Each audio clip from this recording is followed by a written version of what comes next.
persaingan kita itu bukan untuk itu. Dunia itu sementara untuk kita, bukan untuk sekarang kita itu hidup. Al-Baqarah ayat 36. Ya, Masya Allah. Coba lihat. Wa qulna bidu ba'dukum li ba'din adu wa lakum fil ardi mustaqarrun wa mata'un ilahin. Masya Allah. Hei, kamu itu di dunia sementara, kata Allah. Untuk sementara aja. Kalau nikmat cuma sebentar, nanti saat ke akhirat nanti, itu kehidupan nyatanya. Jadi kalau cuma untuk berbangga-bangga di dunia, bekal yang nggak dipakai untuk akhirat tuh rugi. Rugi, sayang gitu. Ya, ada orang-orang yang paling sengsara di muka bumi. Paling sengsara, paling fakir lah. Jadi kalau ada orang fakir, dia paling fakir. Menderitanya luar biasa. Tiba-tiba Allah masukkan ke surga. Sebentar ya.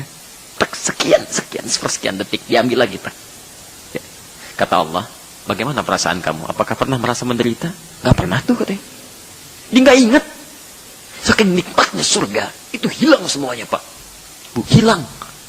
Dan hebatnya abadi dia dalam kenikmatan itu.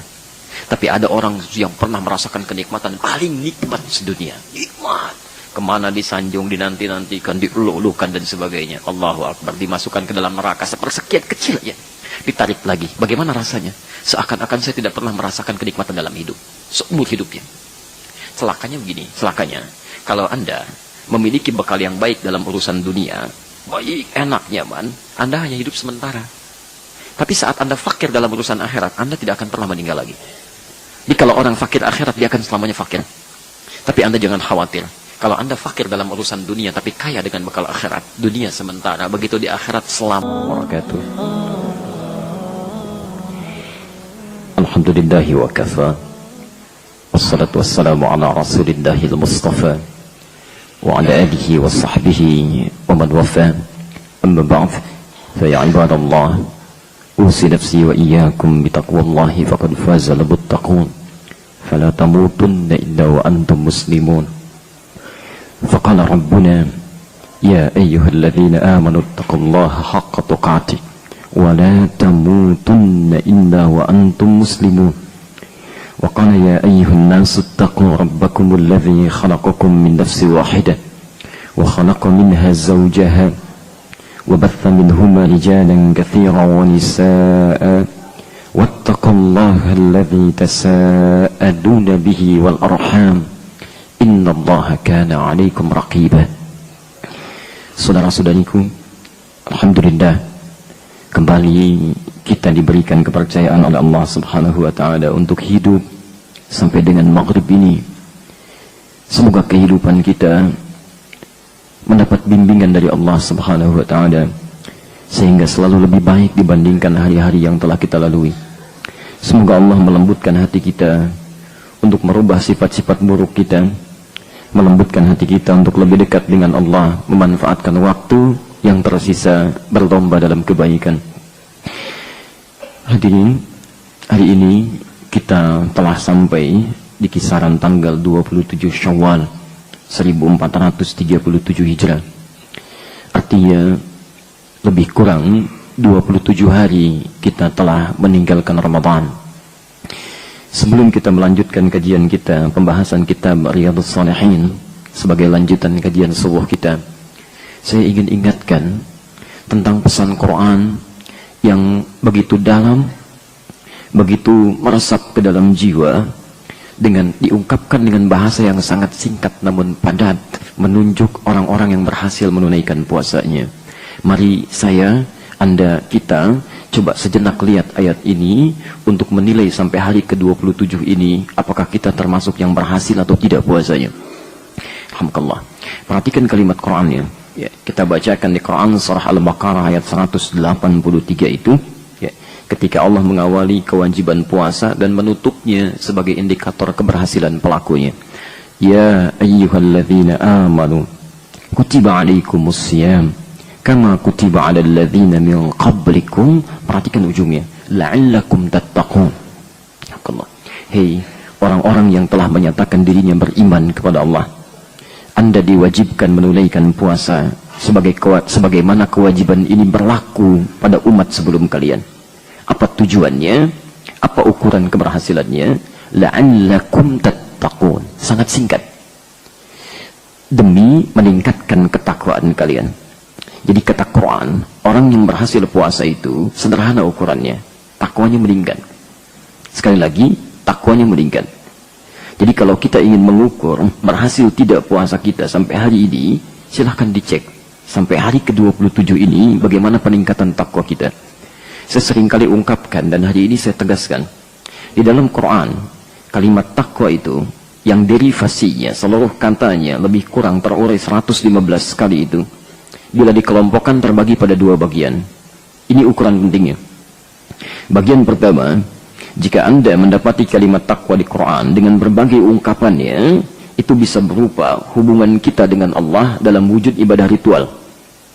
Ya, sering diistilahkan dengan habdu minallah, hubungan dengan Allah. Atau orang Arab mengistilahkan dengan al-bu'd rabbani, dimensi spiritual. Ya. Misal, Allah mengungkapkan kalimat takwa pertama di Quran, surah Al-Baqarah ayat 2 itu, sampai dengan ayat 4-nya. Dzalikal kitabu la raiba fi hudal lil muttaqin. Siapa muttaqin, orang takwa ini? Maka cirinya adalah orang-orang yang berupaya meningkatkan ibadah-ibadah ritualnya, hubungannya dengan Allah. Dia bangun hubungan baik dengan Sang Khalik. Ya, alladzina yu'minuna bil ghaib, yaitu orang yang setelah dia meyakini, berusaha meningkatkan imannya kepada Allah yang gaib, masyaallah, wa yuqimunas shalah. Kemudian dia coba sempurnakan ibadah-ibadah itu. Ya, dia buktikan dengan menyempurnakan salatnya. Salatnya semakin meningkat, semakin lekat dengan Allah.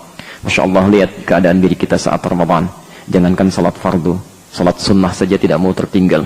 Berebut untuk menunaikannya, resah bila tertinggal darinya. Coba cek setelah Ramadan.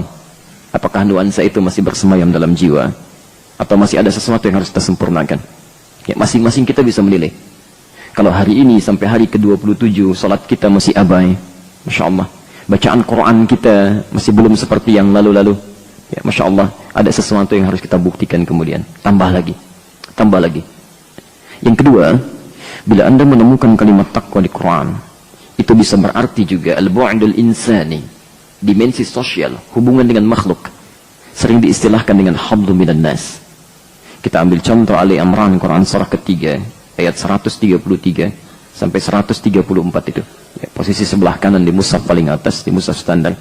Wasari'u ila maghfiratin min rabbikum wa jannatin 'arduha as-samawati wal ardu wa'iddat lil muttaqin. Dan bergegaslah Anda untuk selalu beristighfar. Introspeksi diri. Jangan merasa tidak ada noda dalam hidup. Ya, jangan merasa tidak ada celah dalam amalan kita. Pasti setiap orang pernah melakukan kesalahan. Ya. Demi Allah saya katakan, sekarang maghrib baru kita tunaikan salatnya. Dari Anda sejak membuka mata tadi saat bangun tidur, baru mata saja, berapa kesalahan yang telah dilakukan oleh mata sampai dengan maghrib ini. Ya. Baru bangun tidur, lihat TV sudah salah lihat. Lihat handphone sudah salah lihat. Mendengar yang keliru, itu baru mata saja, baru telinga, belum lisan, belum pikiran kita, belum prasangka buruk pada Allah. Sampai ke ujung kaki, itu baru diri kita. Belum terkait dengan keluarga. Berapa banyak kesalahan pernah dilakukan pada ayah dan ibu, sampai meninggalnya bahkan belum pernah meminta maaf. Di antara manusia ada yang demikian. Berapa banyak kesalahan dilakukan antar pasangan, prasangka buruk yang pernah terjadi. Dari sekian puluh tahun, belasan tahun Anda berumah tangga, pernahkah punya prasangka buruk pada pasangan? Insya Allah. Belum dengan tetangga, belum dengan kawan. Ya, jadi tidak ada yang suci. Kata Allah, bagaimana kalau Anda diwafatkan sementara itu belum tuntas? Saya bergegas untuk introspeksi ini. Saya bergegas. Setidaknya harus punya harapan untuk bisa masuk surga yang Allah sudah sediakan seluas langit dan bumi.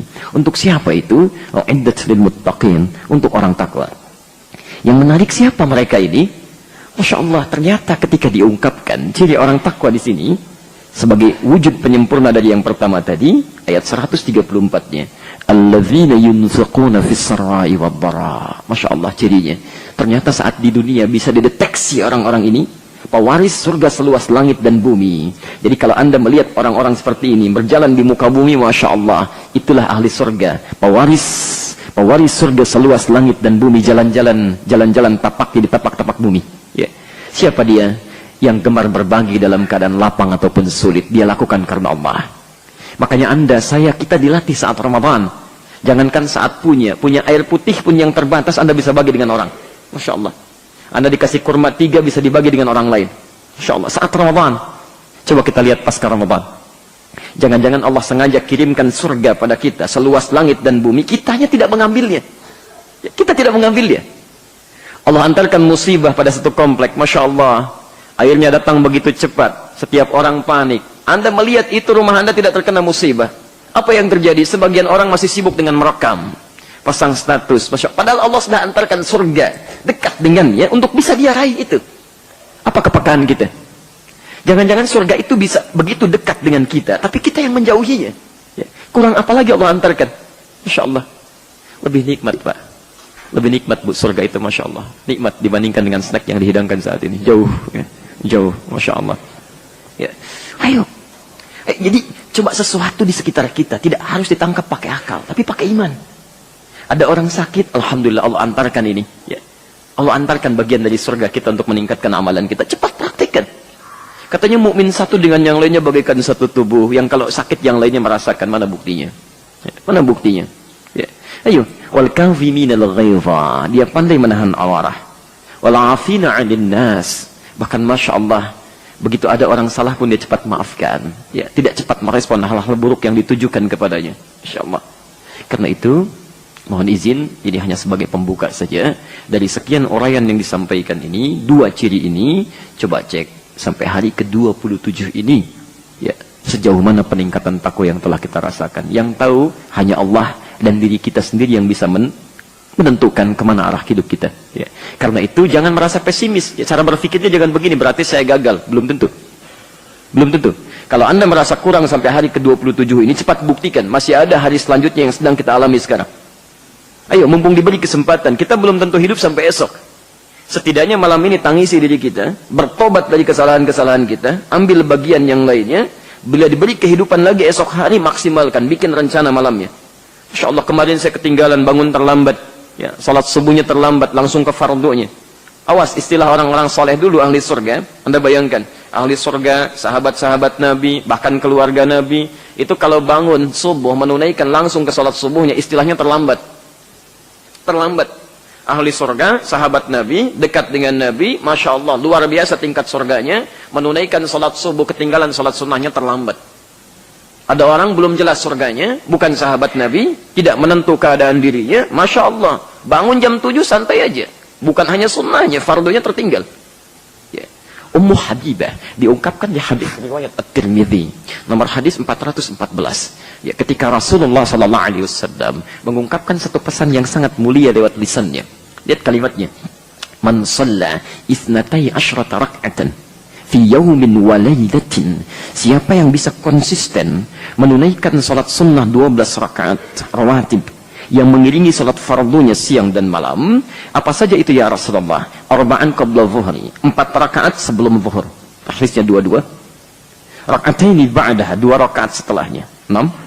Rak'ataini ba'dal maghrib, 2 rakaat setelah maghrib. 8. Rak'ataini ba'dal isya, 2 rakaat setelah isya. 10. Rak'ataini qabla subhi, 2 rakaat sebelum subuh. 12. Perhatikan kata Nabi, buniyallahu bihinna baitun fil jannah. Maka Allah akan mengapresiasi kinerjanya ini, kesungguhannya ini dengan membangunkan satu rumah yang indah di surga. Ketika Ummu Habibah, istri Rasulullah SAW yang mulia, keluarga Nabi, kerabat Nabi yang paling dekat, dan di surga bersama Nabi tingkat yang paling tinggi, mendengar kalimat itu, beliau mengatakan pada dirinya, perhatikan kalimatnya, mulai hari ini saya akan berazam pada diri saya tidak akan pernah meninggalkannya selama hidup saya. Tidak akan pernah meninggalkannya. Istri Nabi, keluarga Nabi, surganya bersama Nabi, Masya Allah tinggal dengan Nabi, amalan tingkat tinggi di surga yang paling tinggi. Mendengar kata Nabi ada amalan salat sunnah, kata beliau saya tidak akan tinggalkan selama hidup saya.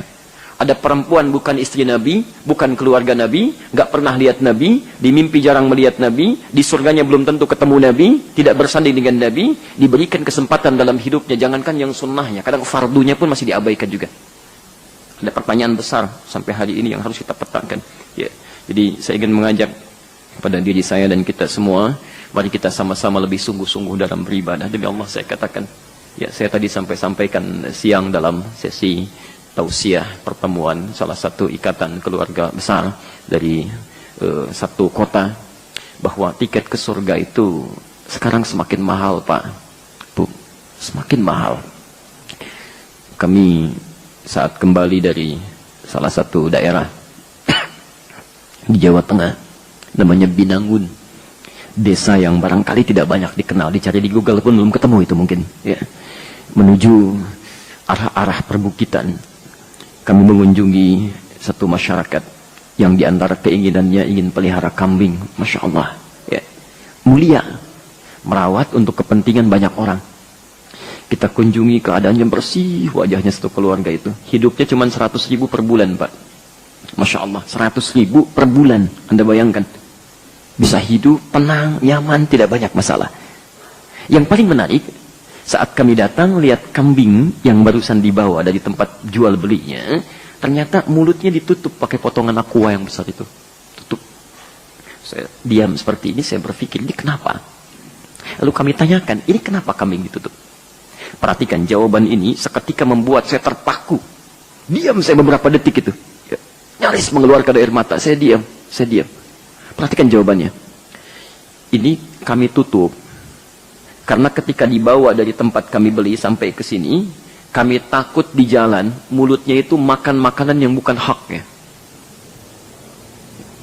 Anda bayangkan orang desa, Pak, orang desa hanya pelihara kambing, tapi begitu ingat pesan Nabi SAW untuk tidak mengambil hak orang lain, jangankan dirinya, kambingnya ditutup supaya di jalan tidak mengambil hak orang.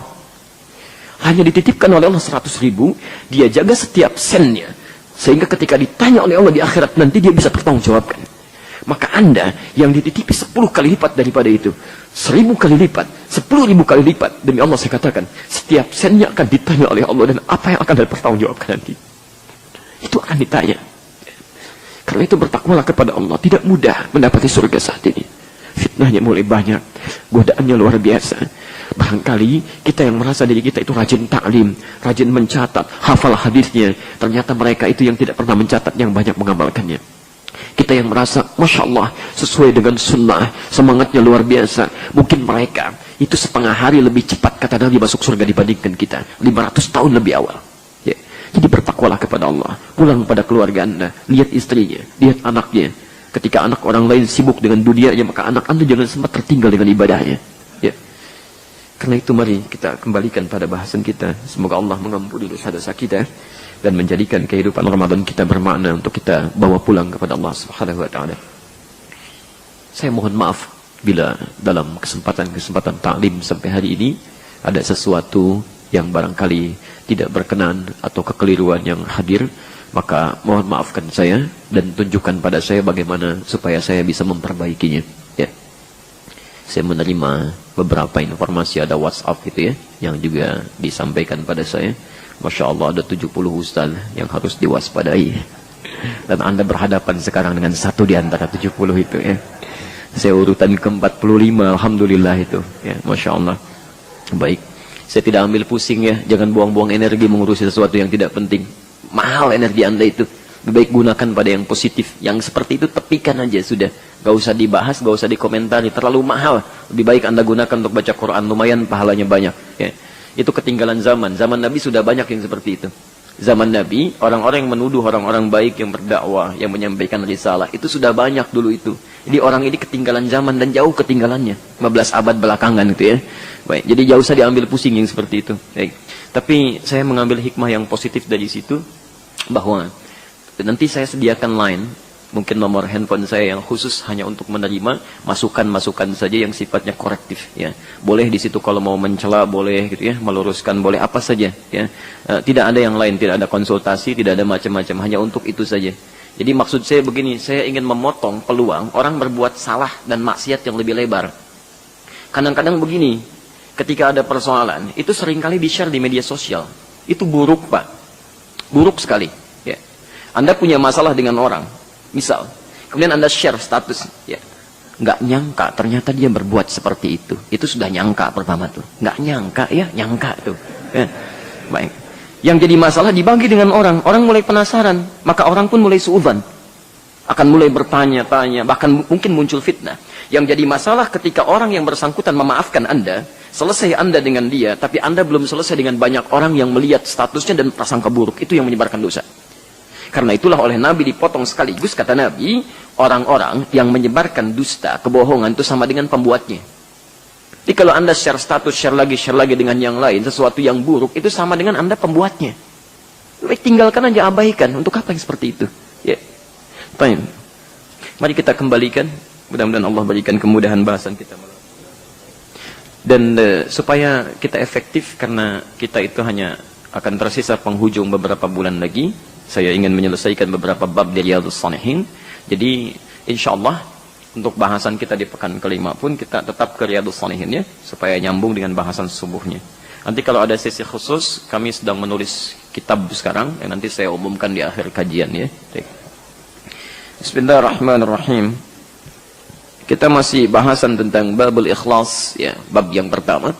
Babul ikhlas wa ihdar an-niyyah fi jami' al-a'mal wal aqwal wal ahwal al-barizah wal khafiyah. Ya. Kita masih bahas tentang petunjuk Nabi sallallahu alaihi wasallam tentang sikap ikhlas. Ya, ikhlas dan meniatkan amalan sebagai ibadah dalam setiap rutinitas kehidupan kita. Sekarang hadis yang ketujuh insyaallah. Bismillahirrahmanirrahim. Wa an Abi Hurairah Abdurrahman bin Sakhr radhiyallahu taala anhu. Hadis ini disampaikan oleh seorang sahabat mulia Abu Hurairah, ya, nama aslinya Abdurrahman bin Sakhr. Saya sudah sampaikan beliau ini, kisahnya sudah saya sampaikan juga. Nanti silahkan rujuk ke tayangan rekaman kami sebelumnya supaya kita tidak banyak meluaskan bahasan dalam pembahasan yang sudah kita kaji ya. Jadi kalau ada orang-orang yang belum dibahas, saya akan bahas tuntas insyaallah. Kalau sudah, silahkan rujuk pada keterangan sebelumnya. Semoga Allah meridai kepada beliau. Qala, beliau menyampaikan, qala Rasulullah sallallahu alaihi wasallam. Satu kali Rasulullah sallallahu alaihi wasallam pernah bersabda. Perhatikan kalimatnya. Innallaha la yanzuru ila ajsamikum. Sungguh Allah tidak akan pernah menilai dari keadaan fisik kita. Wala ila suwarikum, juga tidak dalam keadaan penampilan kita. Walakin yanzuru ila qulubikum wa a'malikum. Tapi yang akan Allah nilai dalam setiap liku kehidupan kita adalah keadaan hati kita dan amal yang kita kerjakan. Walakin yanzuru ila qulubikum, akan tetapi Allah akan menilai keadaan hati kita. Nanti kita akan bahas apa maksudnya. Wa a'malikum, dan berapa banyak amalan yang telah kita tanam dalam kehidupan. Rawahu Muslim, hadis ini diriwayatkan oleh Imam Muslim. Silahkan nanti dibuka di nomor hadis 2564. Ya. Saya pernah jelaskan di awal pertemuan kita, Riyadhus Shalihin ini bukan kitab hadis. Ingat, bukan kitab hadis, tapi kitab hadis pilihan. Ya, jadi ada masdar, ada marja', ada sumber primer, ada sekunder. Ini sumber sekunder. Ya. Jadi hadis pilihan itu hadis-hadis yang diambil dari kitab-kitab primer, kitab-kitab induk, kemudian dikumpulkan demi kepentingan-kepentingan tertentu. Jadi kaidahnya kalau Anda mengambil hadis pilihan itu harus dirujuk lagi ke kitab induknya. Ya. Nah, ini hadis tadi didapati di hadis Muslim nomor hadis 2564. Baik, mari kita bahas. Bismillahirrahmanirrahim. Ya. Mohon sabar ya, karena kajian kita akan selalu membahas ya dengan metode analitis ya, tahlili. Kita akan analisis setiap huruf-huruf dan kalimatnya.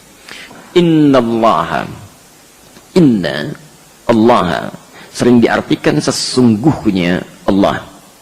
Jadi kalau kata inna itu sering diartikan dengan sesungguhnya, sungguh. Baik. Itu baru terjemah. Sekarang kita baca pakai ilmunya. Inna itu kalau kita bahas di ragam kaidah ilmu bahasa Arab, ya, ilmu bahasa Arab umumnya itu terbagi 4 bagian. Ya, ada 4 bagian. Seperti pernah kita ulas juga, ada ilmu nahwu, ada ilmu saraf, ada ilmu balaghah, dan ada adab. Secara 4 bagian, secara umumnya. Nanti masing-masing terbagi lagi. Balaghah dibagi 3 lagi misalkan. Ada ilmu amani, ilmu bayan, ilmu badi'ah. Ilmu adab dibagi lagi nanti. Ada adab yang terkait dengan sastranya, ada dengan syairnya, ada arudnya. Arud saja ada 16 cabang ilmu lagi. Nah, pembahasan tentang inna, anna, itu ada dalam pembahasan ilmu nahwu. Ilmu nahwu, ya. Baik, perhatikan. Disebut inna itu atau anna itu disebut dengan harfu taukidin wa nasbin. Ya. Huruf yang berfungsi untuk menguatkan makna. Ya. Jadi kalau misalnya di kultur bahasa Arab Anda menemukan satu keadaan yang saat disampaikan informasinya dalam keadaan ini ternyata diragukan oleh pendengarnya atau disepelekan, maka orang Arab akan mengungkapkan katanya dengan tambahan huruf inna. Misal, saya ingin katakan misalnya dalam bahasa Arab, fil masjid. Ya, maaf, saya hapuskan. Fil masjid.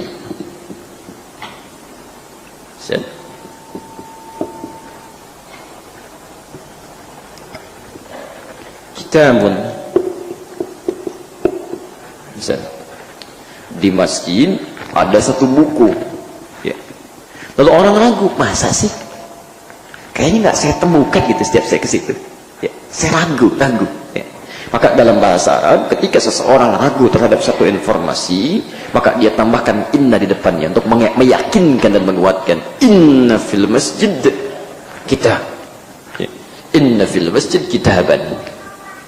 Inna, tambah inna. Ya. Jadi kalau anda menemukan orang Arab mengatakan inna, artinya dia sedang bersungguh-sungguh, serius dia. Ya, ingin meyakinkan kita. Ya. Atau misalnya ingin menunjuk sesuatu yang infonya disepelekan, dianggap remeh gitu. Ya. Misal, fil masjid hudu'un. Masya Allah. Di dalam masjid hudu'un, pasti tenang, tertib, ya, tenang, ya, tidak banyak ribut yang tidak jelas dan sebagainya. Masya Allah. Lu orang menyepelekan, gitu aja dianggap pusing, ya, Masya Allah, ya. Bisa diatur soundnya untuk menyesuaikan. Begitu saja dianggap pusing, biasa saja, ya. Zaman Nabi saja biasa, di Masjidil Haram aja banyak yang ngobrol, misal, ya, dia menyepelekan. Maka dengan itu, kalau kita ingin tingkatkan misalnya, tingkatkan kualitas pembicaraan kita untuk meyakinkan dia, maka tambah inna di depannya. Inna fil masjid hudu'an. Ya. Hijab itu muhimun, hijab itu penting. Lalu ada orang mengatakan, kata siapa, yang penting pakaian terhormat saja, misalnya. Nah, tambah inna depannya, innal hijaba masyru'an. Ya. Sungguh atau muhimun, ya. Sungguh hijab itu penting, jangan disepelekan, ya. Jelas sampai sini? Baik. Nah, ini kalimat inna. Kita ambil contoh di Quran saja, langsung kita ambil Qurannya. Misal, wal 'asr. Kemudian, innal insana lafi khusr. Ya. Demi masa, demi waktu yang selalu dilalui oleh setiap orang. Asar itu bukan waktu sore, ya. Ya, masa kalau sore, seringkali orang keliru memahami. Asar itu bukan waktu sore. Asar itu, ya, itu dalam bahasa Arab berarti setiap waktu yang selalu kita lewati, kita lalui. Al-waqtul ladzi yu'asiruna fahuwa asrun. Setiap waktu yang kita terus lalui dalam bahasa Arab disebut dengan asrun. Asrun. Sekarang pun asrun. Secara bahasa, secara umumnya. Nah, kata Allah, ada orang-orang yang rugi dalam perjalanan waktunya. Dikasih kesempatan tidak digunakan, rugi kata Allah. Rugi. Ya. Innal insana lafi khusr. Kamu kira kamu anggap sepele? Saya tidak rugi kok. Bisnis saya lancar aja ini. Ya, Masya Allah, bisnis saya lancar, pekerjaan saya luar biasa, saya baru dilantik, promosi jabatan, siapa yang rugi? Masya Allah, kata Allah, illal ladzina amanu. Kami tidak bicara tentang kerugian dunia, dunia itu kecil, nggak ada nilainya, sayapnya pun tidak setara dengan itu. Illal ladzina amanu, kata Allah, kecuali orang beriman. Artinya, orang-orang yang dalam hidupnya tidak pernah memiliki iman, itu orang rugi. Satu, dia rugi. Allah nggak peduli mau itu ujian loh dalam hidup, ya. Kedudukan tinggi kah, harta banyak kah, Masya Allah, itu nggak ada nilainya. Nilai kalau nggak ada iman itu rugi. Lalu Allah saking sayangnya pada orang-orang ini diberikan kesempatan. Saya beri kesempatan sehari 24 jam untuk menemukan iman ini. Nggak dicari juga. Padahal Allah perdengarkan kalimat di telinganya minimal 5 kali dalam sehari, dan lafaz ini tidak pernah berhenti. Allahu Akbar, Allahu Akbar. Masya Allah. Dari galaksi Al-Ihsan, Adhan, selesai. Langsung ke Baitur Rahim galaksi, nyambung lagi. Sampai ke As-Salam, nyambung lagi. Ini putus Al-Ihsan, Jakarta Permai. Ini putus sampai ke semuanya. Ternyata 24 jam, itu tidak pernah putus lafaz Adhan. Dari Mesir selesai Adhan, Libya Adhan. Libya selesai, Tunis Adhan. Tunis selesai, Algeria Adhan. Nyebrang ke Italia, ke Spanyol, ke Prancis. Itu 24 jam. Satu-satunya lafaz yang tidak pernah putus di muka bumi, panggilan Adhan. Diperkenalkan, saya Allah, saya Tuhan yang wajib disembah, saya yang super, Allahu Akbar, Allahu Akbar. Diperkenalkan syahadat 24 jam tanpa putus, diperdengarkan kalimat Allah, diberikan kesempatan beriman, gak diambil juga. Itu rugi kata. rugi. Ya. Yang paling menarik, ini yang paling menarik. Illal ladzina amanu, kalau berhenti sampai di sini saja ayatnya selesai, berarti setiap orang yang beriman itu tidak rugi. Ya. Ternyata keuntungannya belum menutup kerugiannya. Misal, kalau dari 100%, ya. Illal ladzina amanu, kalau sampai sini saja berarti ini nilainya 100%. Ternyata tidak sampai sini. Wa amilus shalihat, yang beriman pun itu belum bisa untung, belum setara dengan keselamatan dirinya, kecuali imannya dibuktikan dengan beramal saleh. Amal saleh, Masya Allah. Amal yang diridhai oleh Allah subhanahu wa ta'ala. Syarat pertama untuk masuk surga.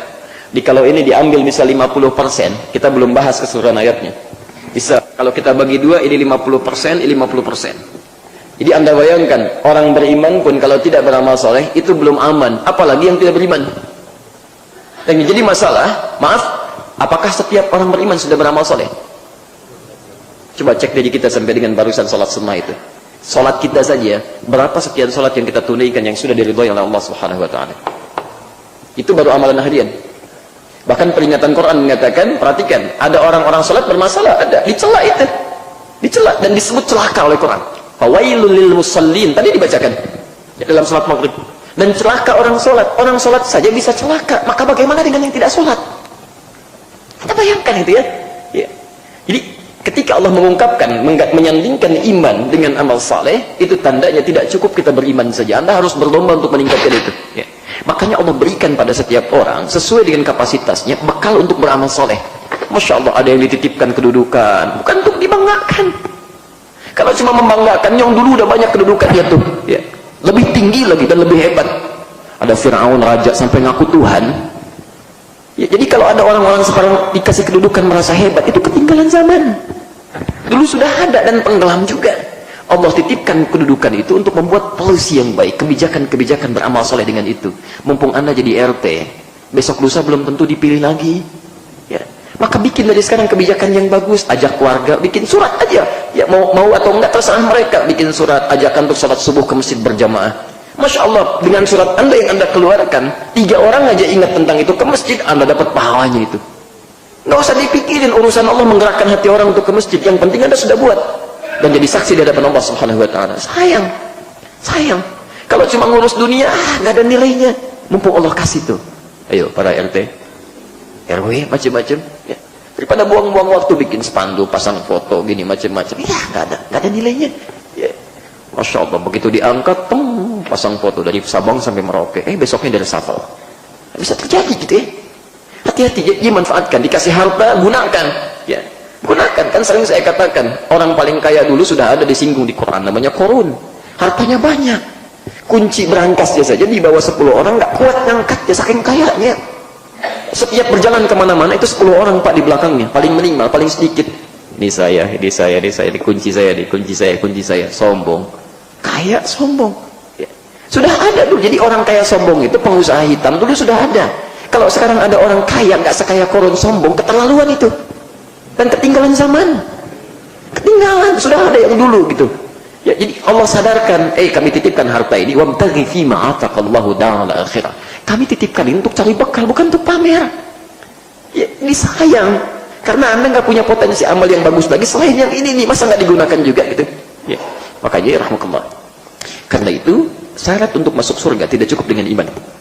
Kalimat surga pertama kali di Quran Al-Baqarah ayat 25, posisi paling kanan sebelah atas itu selalu mengungkapkan 2 hal ini.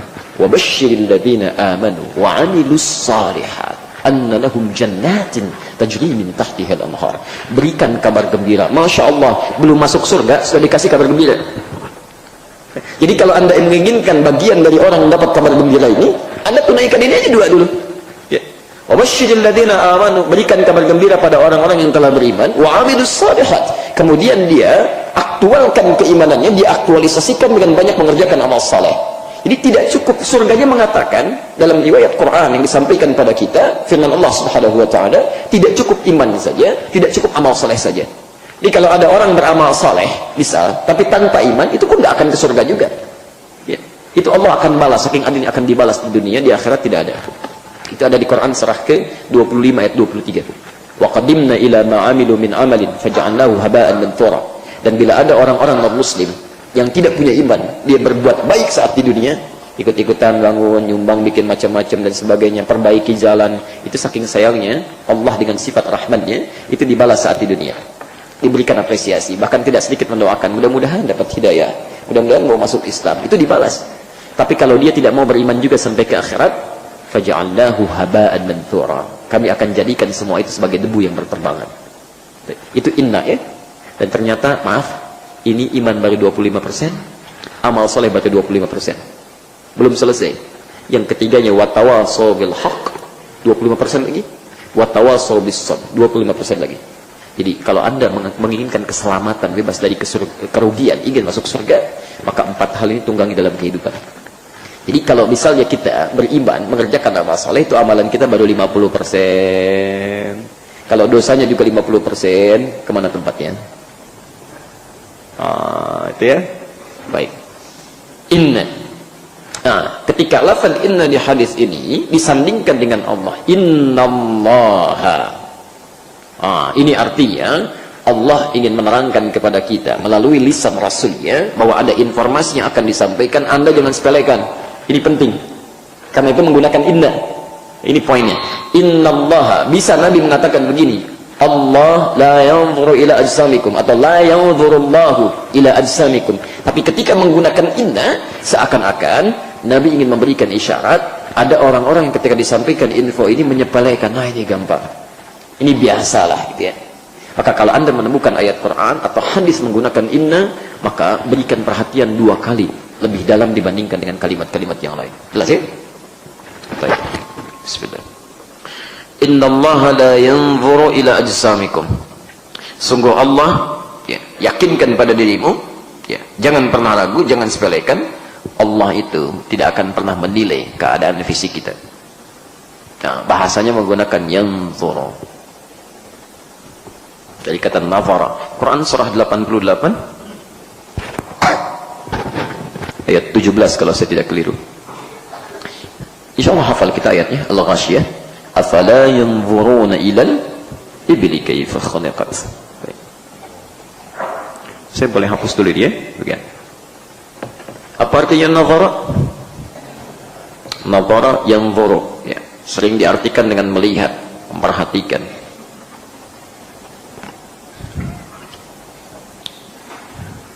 Dan dalam bahasa Arab melihat itu banyak. Ra'a itu melihat.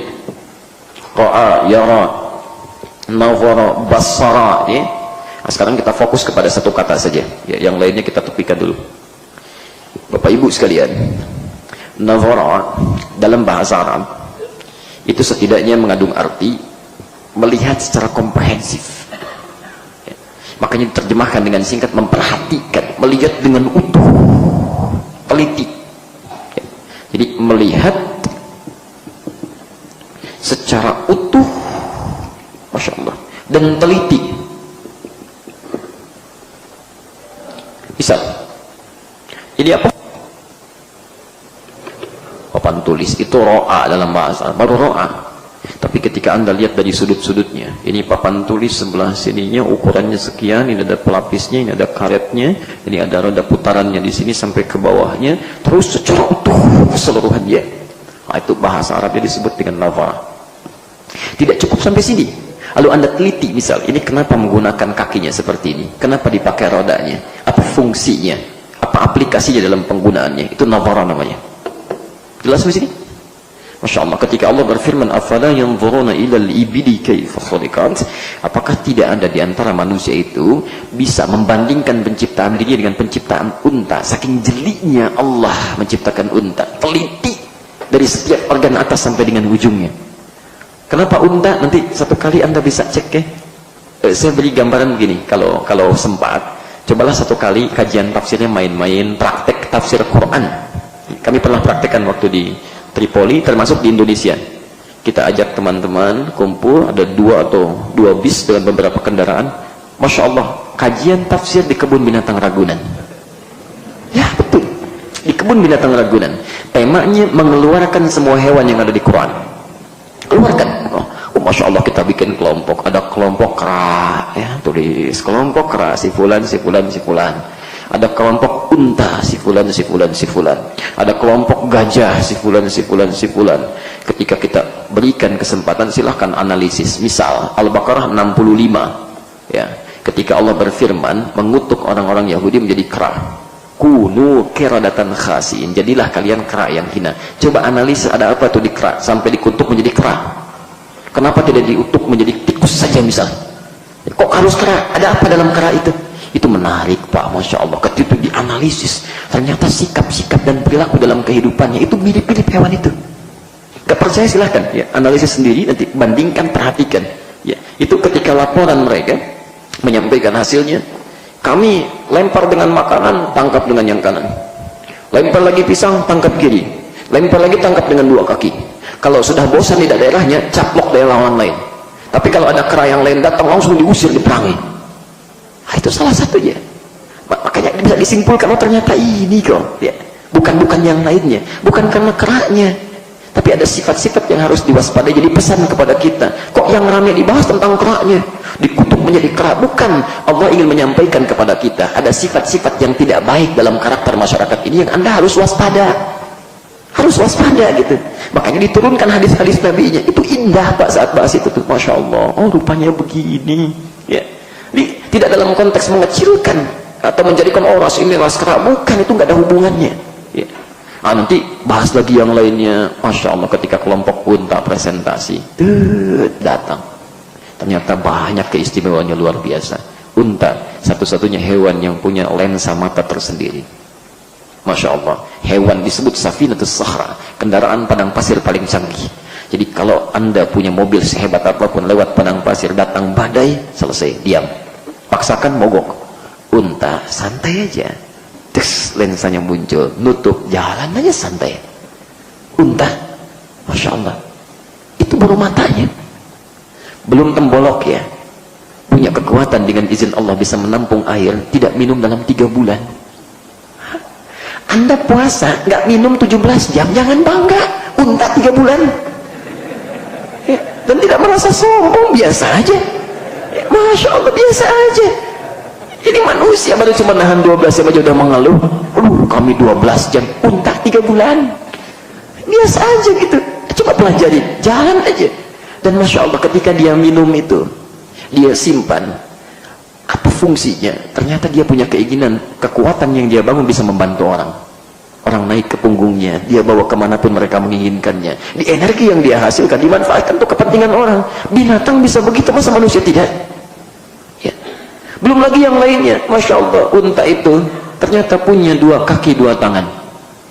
Orang kalau melihat cuma 4 kaki ya, tapi kalau diteliti kata pakar unta 2 kaki 2 tangan.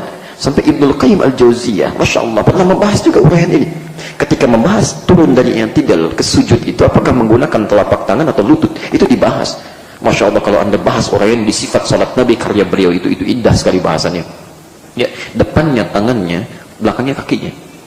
Ya, nanti kita bahas lebih jauh ya, supaya waktu kita sampai jam berapa malam ini sebenarnya? Habis maghrib. Baik. Yang keempat, itu unta itu hewan paling sensitif di muka bumi, sangat sensitif. Dia akan bersikap, ya, dan merespon seperti orang yang menungganginya dan berinteraksi dengannya. Anda kalau lembut, dia akan lembut. Anda kalau kasar, dia akan jauh lebih kasar. Masya Allah, saya beri gambarannya. Kalau Anda naik unta saja, itu orang-orang Arab dulu itu punya syair-syair khusus untuk unta. Jadi kalau unta ingin jalannya lambat, dia akan membacakan rumusnya tawil dalam ilmu arud itu. Tawilun lahu dunal bukhuri fadailu fa'udun mafa'ilun fa'udun mafa'ilu kifa nabki min dhikra habibin famanzili bisaqtul liwa bainad dakhuri fahawmali. Itu kalau ingin santai, maka untanya akan mengikuti irama itu, tenang jalan sambil dilihat tuannya begini, jalan lagi gitu. Itu unta, ya. Tapi kalau pengen cepat, dia ganti syairnya dengan yang ritmenya kencang, cepat, memotivasi dia untuk bergerak, ya. Kadang-kadang dalam perjalanan ingin cepat, dalam pertempuran itu cepat tuh diberikan syair. Sautus safiril bulbuli hayyaja qalbi thamili al-ma'u wa zahru ma marah zahru lahdil muqali fa anta ya sayyidi wa sayyidi wa mauladi fa kam tayyumuni wa zaidun qali qatabtu min rajatin fi hadha rajuli fa qala la la la fa qad ghadabu harwili wal walad wali wali fa qultu la wal wali fa bayyinu ali qalat tawhina kadha in radidul muqali kahatan taqaila li tabtami kemudi, kencang itu. Unta Pak. Pernah di Tripoli, ini kisah nyata, ada orang yang berbuat buruk pada unta, sering dipekerjakan keras, sering dipukuli. Anda tahu apa yang terjadi? Begitu tuannya tidur, ternyata dia amati dari mana dia datang, dari mana dia berangkat, itu dikejar, ditendang kandangnya, dicari tempat tidurnya, diinjak-injak sampai meninggal. Unta. Ternyata respon kehidupan kita pun seperti itu. Anda bersikap buruk pada orang, orang pun akan buruk. Begitu sebaliknya. Itu baru unta. Maka ketika Allah menciptakan hewan ini menjadi pelajaran bagi kita, maka bagaimana ketika Allah menciptakan manusia yang sempurna ini? Ya. Tapi poinnya, kita kembalikan dulu, ketika kalimat la yanzuru disatukan dengan annallaha, seakan-akan ingin menggambarkan bahwa Allah itu kalau melihat kita, semua makhluknya akan beda dengan penglihatan kita. Kita akan dilihat utuh oleh Allah. Jadi Anda jangan kira kalau kita sedang beraktivitas tidak diperhatikan Allah. Tidak. Utuh kelihatan dan teliti. Begitu diberi kesempatan bangun, hitungan mulai. Begitu Anda bangun, hitungan mulai. Hisab dimulai. Ya. Maka setiap hitungan saat dimulai ini, Allah akan melihat keseluruhan keadaan diri kita. Dan teliti menghitungnya. Apa yang dikerjakan oleh mata, ngelihat begitu. Dulu, ada seorang sahabat di masa awal-awal Islam, menjelang sholat, mendatangi Rasulullah SAW. Lantas dia berkata bima makna, ya Rasulullah, aqim liya haddan. Ya Rasulullah, saya berbuat salah ini, tolong hukum saya. Masya Allah, saking tidak inginnya aibnya diungkap di akhirat, kesalahannya dipersidangkan, dia ingin selesaikan masih saat di dunia. Tolong hukum saya, katanya. Masya Allah. Nabi diamkan sampai tiba waktu sholat. Selesai sholat, orang ini berkata lagi, ya Rasulullah, aqim liya haddan, tolong hukum saya tidak tenang ini. Maka apa jawab Nabi? Kata Nabi, bukankah engkau barusan sholat? Ya, bukankah engkau barusan sholat? Ternyata saat sholat itu turun ayat yang tadi dibacakan oleh imam kita, Quran surah ke-11 Hud ayat 114. Oke. Aqimis salata tarafayn nahar wa zulafan minal lail innal hasanati yudhhibuna as-sayyi'at. Ini rumus dalam kehidupan. Kata Allah, tunaikan salat dengan benar. Saya ulangi, tunaikan salat dengan benar. Ada alif lamnya di sini. Kalau tidak ada alif lam berarti Anda boleh bebas menunaikan salat. Mau cepat, mau lambat, khusyuk atau tidak itu terserah. Tapi ketika menggunakan alif lam itu ada ma'rifah khusus, dan semua kalimat salat di Quran yang bermakna ibadah itu menggunakan alif lam. Ya alladzina yu'minuna bil ghaib wa yuqimunas salah wa aqimus salah wa atuz zakah wasta'inu bis sabri was salah ya ayyuhalladzina amanu ista'inu bis sabri was salah aqimis salata liduluki syamsi. Selalu ada alif lamnya, artinya nggak bisa sembarangan. Ada seorang sahabat Nabi di Al-Bukhari nomor hadis 751, hadis Muslim nomor hadis 397, datang kepada Nabi, masuk Masjid Nabawi, salat di samping Nabi. Selesai salat mengucapkan salam, yaminan wa syamalan, kanan dan kirinya, dikomentari oleh Nabi. Perhatikan kalimatnya, sholli fa innaka lam tusalli. Anda salat lagi karena Anda belum salat. Sahabat Nabi salat di samping Nabi di Masjid An-Nabawi. Kata Nabi, Anda belum salat, tidak aman salat Anda. Ada orang bukan sahabat Nabi, tidak salat di Masjid Nabi, tidak pernah melihat Nabi, merasa tenang dengan salatnya. Orang ini berkata, ya Rasulullah, la adri kaifa usalli, alimni kaifa usalli. Bima ma'na? Ya Rasulullah, saya tidak tahu dengan cara apa lagi saya mesti salat. Karena 3 kali berurut-urut kata Nabi, salah kamu, ulang lagi salatnya. Salah itu, ulang lagi salatnya. 3 kali berturut-turut. Lalu diajarkanlah oleh Nabi. Ya, kata Nabi, idza qumta ila shalah asbighul wudu. Kalau mau menyempurnakan, kalau ingin salatnya sempurna benar, diajarkan sempurnakan dulu wudu. Begini caranya. Kemudian mulai menghadap kiblat, mulai kemudian bertakbir sampai selesainya. Saat itulah beliau kemudian, kita kenal betul sampai hari ini, ada sabda yang pernah beliau ucapkan, sallu kama ra'aitumuni usalli. Salatlah Anda persis seperti melihat saya sini salat. Jadi kalau Anda benar salat, ya kata Quran, ya tunaikan salat dengan benar.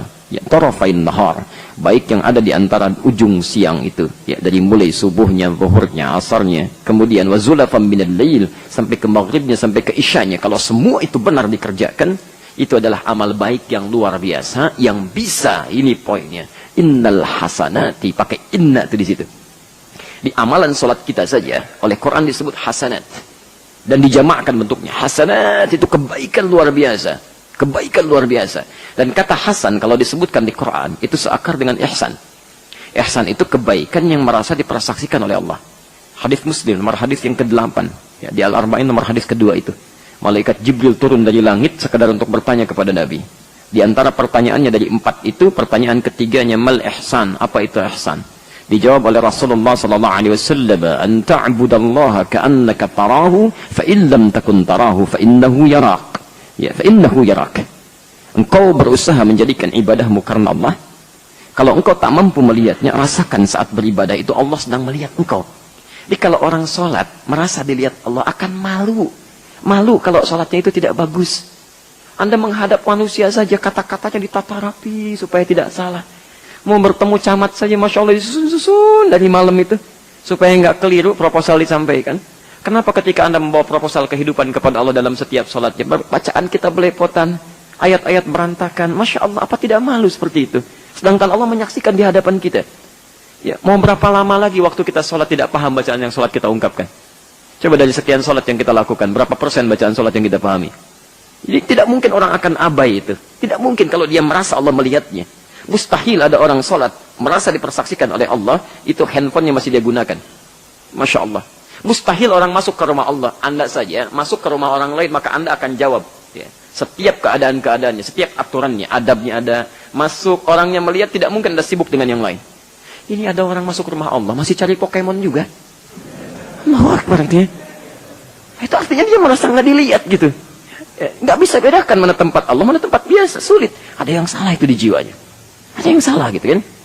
Nah, poinnya adalah ketika dikatakan innal hasanati yudhibnas sayyi'at, kebaikan-kebaikan yang dikerjakan itu langsung berpotensi menghapuskan. Yudhib itu menghilangkan langsung total. Akan menghilangkan, menghapuskan kesalahan yang pernah terjadi dulu. Pernah terjadi. Ternyata kalau orang sholatnya benar, di antaranya dosanya bisa terampuni. Karena di antara bacaan sholat itu ada bacaan-bacaan taubat. Ya, Al-Bukhari nomor hadis 711 yang biasa kita baca itu dari Abu Hurairah. Ya, Anda bacakan Allahumma ba'id baini wa baina khataayaya kama ba'adta baina al-masyriq wal maghrib. Itu kalau Anda baca itu merasa dilihat oleh Allah, bisa menangis itu jiwa kita itu. Allah bisa di dalam. Ya Allah, kalau hamba dalam sholat ini datang membawa kesalahan dan dosa, mohon jauhkan hamba dari kesalahan hamba dan dosa ini. Sejauh-jauhnya hamba gak ingin lihat ya Allah sampai diungkap di akhirat nanti. Seperti engkau pernah jauhkan antara timur dengan barat yang tidak pernah bertemu. Allahumma naqqini minal khataya kama yunaqqa thawbul abyadu minad danas. Kalau kesalahan itu begitu pekat seperti noda melekat pada pakaian ya Allah, mohon bersihkan kalau perlu dengan air yang sangat dingin. Sambil diingat kesalahan apa itu saat Anda sholat itu yang Anda bawa. Mungkin ketika mau sholat, kelihatannya seperti orang khusyuk, padahal baru membuat menangis istrinya. Atau begitu istri membuat kecewa suaminya, baru bisa melukai anaknya, baru mencela tetangganya. Ketika Anda bawa suasana itu dan merasa, kata Allah, alladzina yadhunnuna annahum mulaqu rabbihim wa annahum ilaihi raji'un, Al-Baqarah 46, dia merasa menghadap Allah dan mungkin diwafatkan saat itu. Ini agak sedikit mulai malam nih, kalau mendengar kalimat raji'un, raji'un, raji'un, apa biasanya yang terbayang? Inna lillahi wa inna ilaihi. Nah, kalau Anda mau khusyuk, bayangkan kata Allah, itu mungkin sholat terakhir Anda itu. Ya. Coba, adzan itu artinya apa? Kayak panggilan misalnya. Secara umum disebut panggilan. Yang panggil siapa?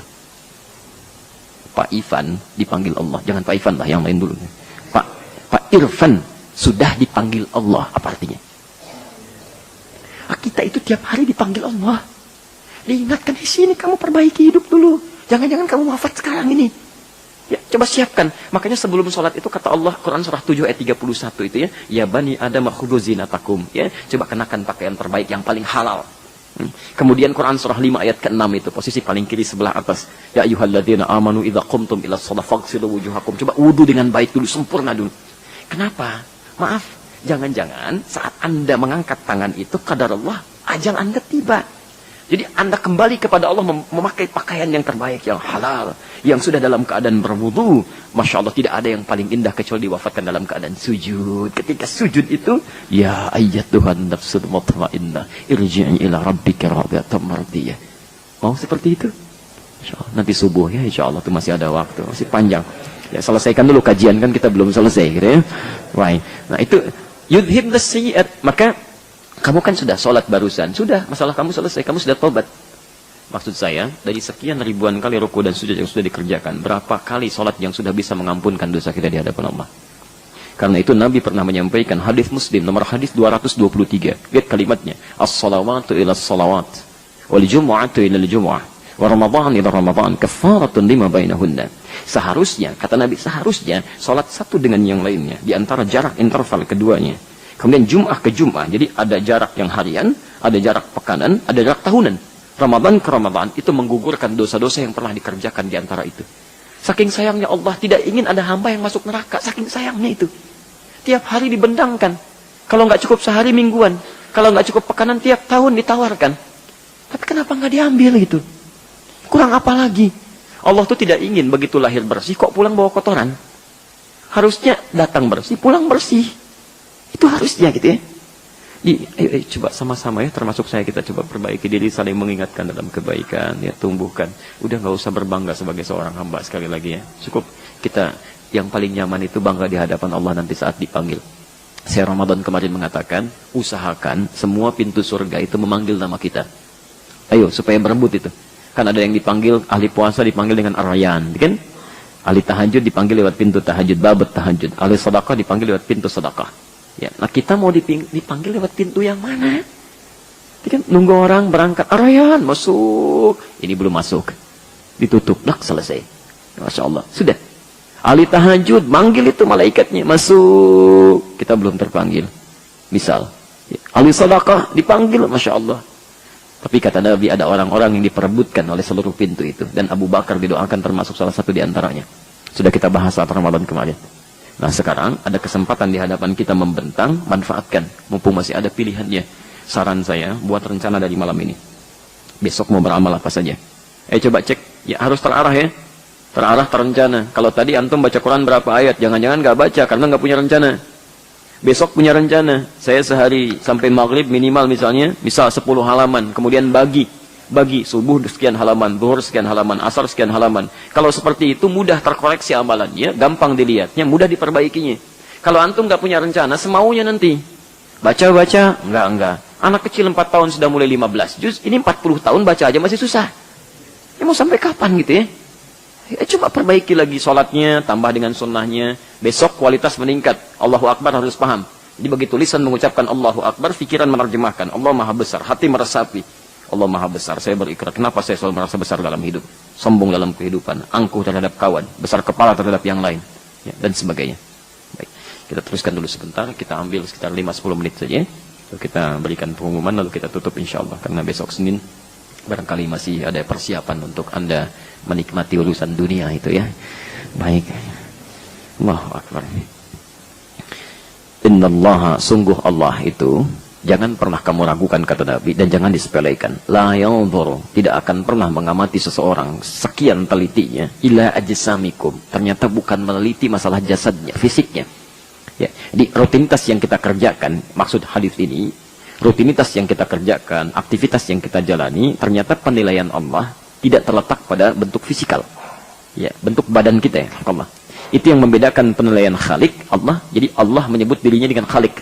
Ya, Quran surah ke-15 ayat 28. Ya, posisi paling kanan di pertengahan, enggak sedikit ke bawah. Wa idz qala rabbuka lil malaikati inni khaliqun basyara. Ketika Allah berfirman, Tuhanmu pada malaikat mengatakan, saya Khalik. Ya, saya akan mencipta seorang makhluk baru namanya basyara. Khalik itu mencipta yang tidak ada bahan. Di bahan yang enggak ada tiba-tiba ada. Itu membedakan dengan karya ciptaan manusia. Hak manusia punya hak cipta, sebetulnya enggak ada. Karena ketika dia mencipta, bahannya masih punya yang lain. Dan Allah juga yang membuat itu. Ya, bikin spidol, bisa nggak? Ujuk-ujuk tukang spidol, bikin spidol. Jadi spidol, nggak ada bahannya. Mustahil itu. Ya, pasti ada. Ya, cuma Allah yang bisa seperti itu. Makanya disebut Khaliq. Ya, Khaliq. Nah, perhatikan. Dalam konteks ini, Allah subhanahu wa ta'ala, pencipta kita, itu tidak pernah melihat semua aktivitas kita, rutinitas kita, sholat kita, sedekah kita, haji kita, pekerjaan kita, bernilai ibadah akhirat, terletak kepada penilaian fisik, itu tidak ada. Mau Anda tua, mau muda, mau kekar, mau kelihatan ideal seperti manusia, ya, umumnya, ya, dalam pandangan mereka, atau kelihatan biasa saja, itu tidak ada penilaian itu dalam aspek penilaian Allah subhanahu wa ta'ala. Jadi maaf, jangan bangga kalau tubuh Anda atletis, karena nggak dilihat oleh Allah. Nggak dilihat. Masya Allah, badannya kekar, kontes binaraga dibuka-buka. Ngapain? Senyum, foto kiri, celak foto kanan, celak. Kalau cuma kontes buka-buka, binatang lebih hebat.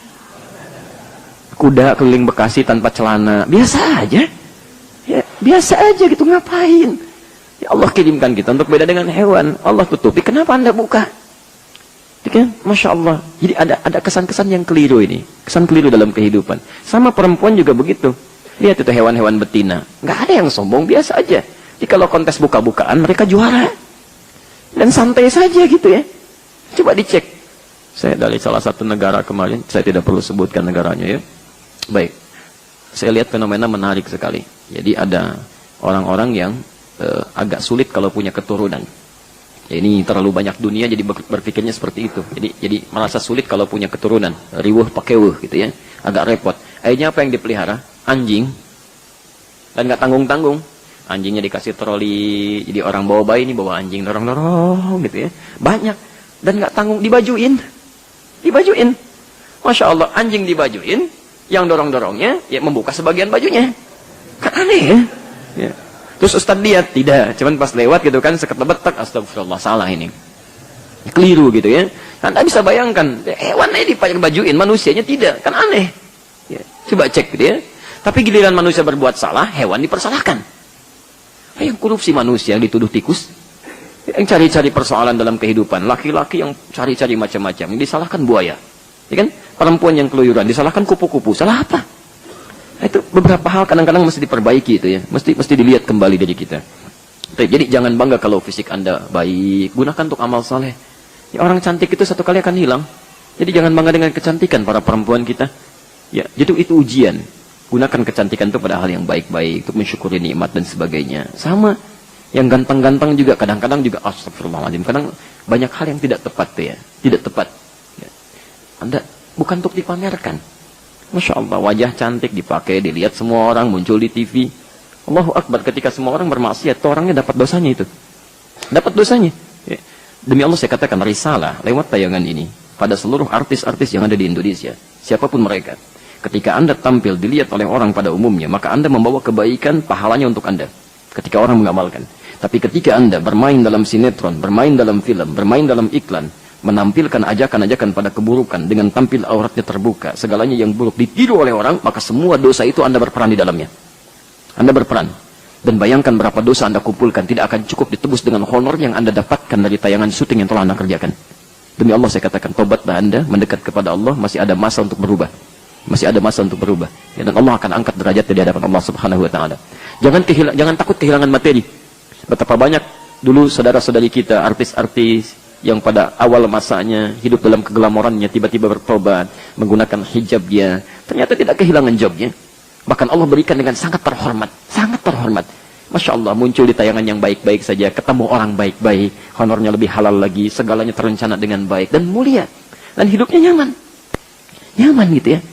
Ayo, jadi kita semua ya, jadilah artis akhirat nanti ya, semuanya, supaya dibanggakan di hadapan Allah, dipanggil dan semua orang mengatakan, Masya Allah, Masya Allah. Baik. Masih ada waktu. Ya, kita cukupkan satu lagi ya. Jadi nanti kita tidak bisa selesaikan semua karena waktunya terbatas ini. Wala ila suwarikum, dan tidak pula pada penampilan kalian. Di kata suar itu jama dari surah. Suratun, pakai sad bukan pakai sin ya. Suratun, suar, jamaknya suar. Jadi kalau Anda lihat suar baik dalam uraian Quran, di hadis atau dalam konteks bahasa Arab secara umumnya terbagi dua arti. Saya gambarkan sedikit. Arti pertama, kalau jism tadi, jism itu fisik, itu tampilan dari atas sampai bawah. Ya, kalau suar itu umumnya yang pertama ada pada bentuk wajah. Ya, bentuk wajah. Ya, suar, bentuk wajah. Jadi kayak cantik, ganteng, bersih, rapi, menarik, itu suar. Ya. Seakan-akan Nabi ingin mengatakan, jangan bangga kalau merasa cantik. Jangan bangga kalau merasa ganteng. Ya, jangan bangga kalau hidungnya menurut orang ideal dan sebagainya. Nggak usah dipamer-pamerin karena Allah nggak lihat. Nggak lihat, gitu ya. Disayang-sayang kalau cuma untuk dipamerkan, Allah aja nggak perhatikan. Ya. Ngapain cari perhatian? Allah nggak perhatikan. Lebih baik cari perhatian yang sekiranya Allah memperhatikan itu. Ya.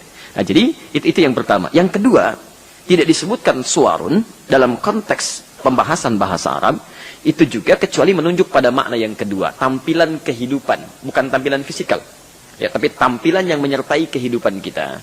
Bisa berarti mansab jabatan, kedudukan, bisa berarti harta benda, yang bisa merubah penampilan? Ya, biasanya kan begini, ini kata kiasan ya. Orang semakin meningkat kedudukan, semakin berubah penampilan kan? Pada umumnya. Coba perhatikan, penampilan akan berubah. Masya Allah, kelas pertama warga biasa, tampilan sederhana. Kan lulus pemilihan jadi RT sudah lain, baju ditata dengan rapi, gitu kan? Bahkan jalan juga sudah lain, gitu kan? Naik jadi camat, tek, tangan mulai masuk ke kanan, tek, masuk jalan. Sudah mulai jadi anggota dewan, pasang pita di sini, lek, gitu kan? Ada pinnya khusus, sudah lain. Rumus fisika juga betul, F1 sama dengan F2, gaya gerak sama dengan gaya dorong, digerakkan ke A, dorongannya lain, gitu kan? Begitu tuh, ya. Macam-macam, kan saya sering sampaikan juga dalam hukum Pascalnya, hukum tekanan, ya kan? F berbanding lurus dengan P, gaya berbanding lurus dengan tekanan. Semakin banyak gaya, semakin tertekan. Ya, naik, kehilangan gaya, Masya Allah, tekanan banyak gitu. Jadi masalah.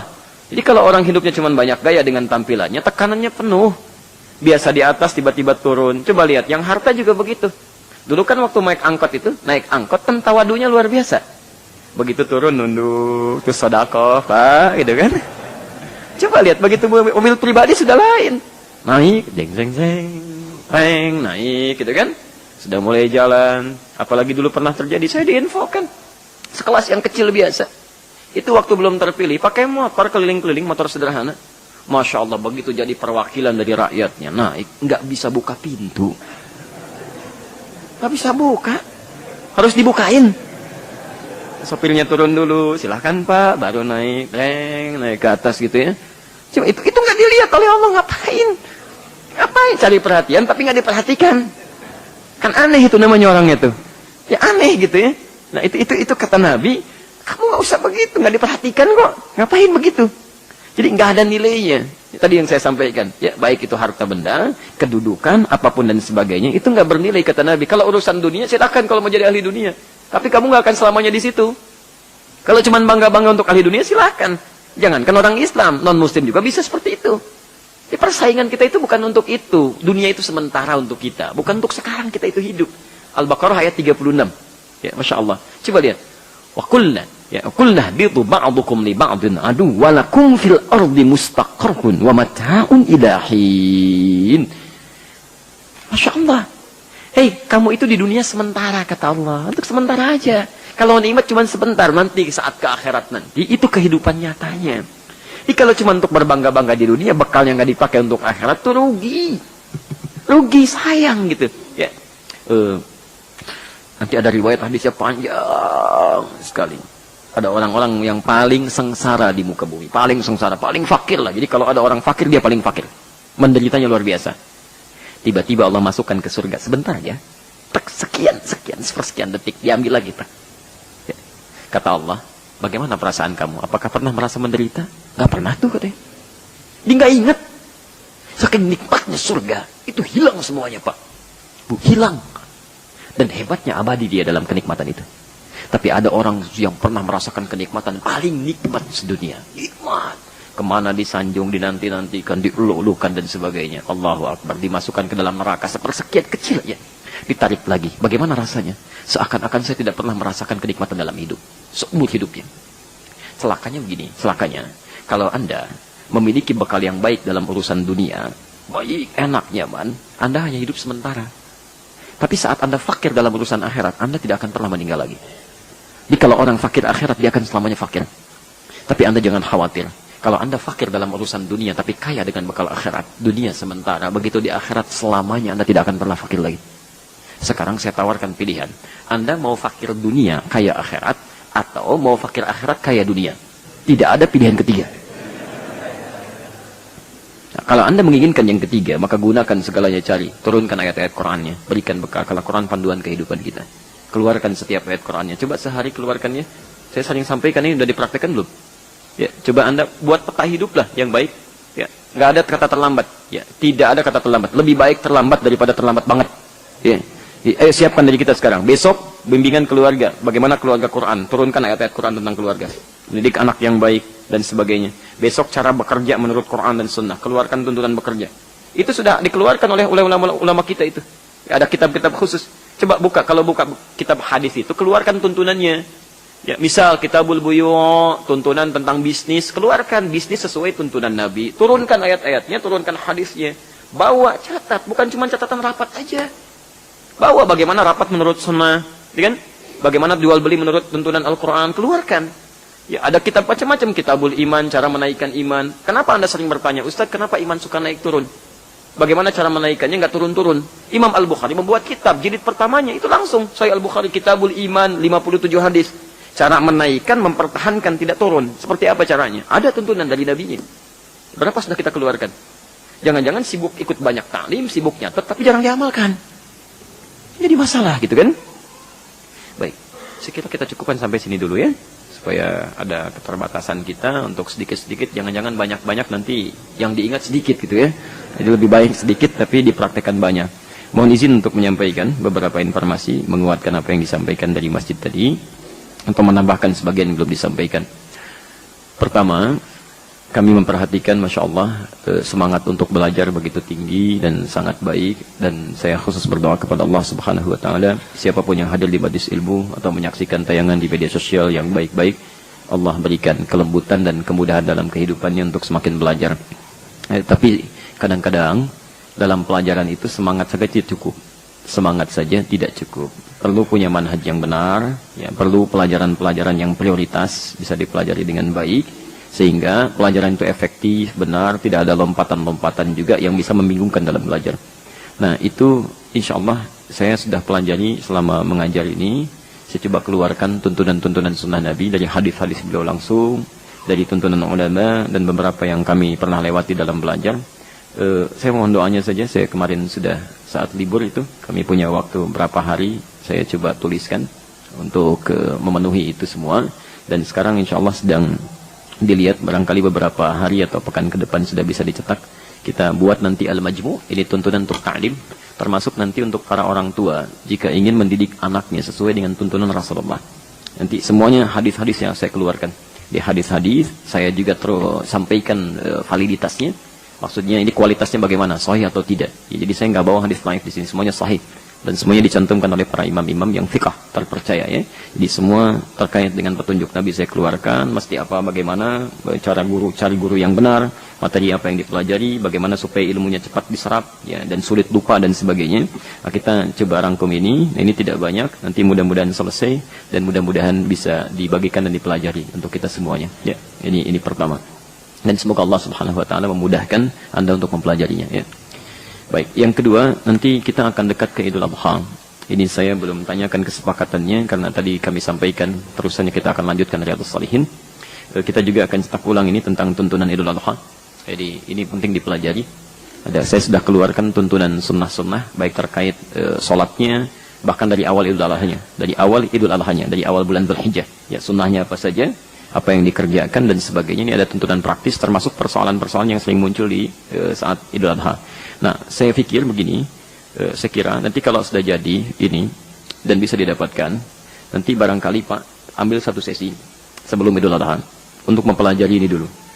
Nanti Anda pegang bukunya, saya langsung yang terangkan juga. Jadi apa saja tuntunan Rasulullah yang disampaikan pada kita untuk beridul Adha. Ya, mudah-mudahan Idul Adha tahun ini kalau kita hidup bisa mendapatinya lebih baik daripada tahun-tahun sebelumnya. Ya. Dan tidak cukup dengan amin, kita belajar dulu gitu ya. Belajar, pahami dulu, baru kemudian kita coba amalkan. Yang ketiga, yang terakhir, ini biasanya kami mencoba untuk bisa melestarikan. Sepanjang saya punya waktu dan kesehatan sebelum berangkat untuk haji, saudara-saudari kita atau yang mau belajar, kami biasanya mengadakan manasik terbuka, al-manasik al-maftuhah ya. Jadi terbuka untuk siapapun kalau yang pengen ikut, dan kita buat miniaturnya. Jadi ada miniatur Ka'bahnya dan sebagainya. Ya qadar Allah itu bertepatan dengan hari Sabtu. Ya, Sabtu jam sekitar 8:30 jam 9 lah. Jadi nanti kalau ada yang mau mampir ke Assalam dulu, di Assalam. Selanjutnya bisa ke masjid kami yang di Al-Ihsan PTM, yang di PTM VJS. Itu nanti akan dilakukan manasik terbuka tuntunannya langsung di lapangan. Kami sendiri nanti akan menuntun, ya mulai dari sunnahnya seperti apa, masuk ke haram, melihat Ka'bah dari mana, tawafnya di Arafah seperti apa. Kita biasanya desain miniaturnya, ya. Di taklim kita di luar. Nah, sesi untuk teoritisnya ada satu sesi lagi di malam Jumat. Jadi kalau nanti ada yang mau berhaji tahun ini, ya, atau ada kerabatnya, saudaranya, nanti ada teorinya di malam Jumat terakhir nanti, Sabtunya langsung praktek. Hanya itu saja dan tidak berulang. Adapun nanti yang tertinggal, insya Allah kami coba rekam juga itu dan bisa dibawa, dan insya Allah itu gratis kalau Anda mau pelajari dan seterusnya. Itu saja yang kami sampaikan. Semoga Allah Subhanahu wa taala memberikan kemuliaan kepada kita semuanya. Sekali lagi, maafkan saya atas segala kesalahan-kesalahan yang kami lakukan selama ini. Semoga Allah mengampuni, dan jika dalam interaksi kita ada sesuatu yang secara materi harus saya penuhi atau hal lain yang harus saya tuntaskan, mohon segera dikabari, setidaknya sebelum saya menghadap Allah Subhanahu wa taala semua urusan dunia kita bisa selesaikan dengan baik. Ya. Terima kasih. Subhanakallahumma bihamdika asyhadu an la ilaha illa anta astaghfiruka wa atubu ilaik. Wa akhiru da'wana alhamdulillahirabbil alamin. Assalamualaikum warahmatullahi wabarakatuh.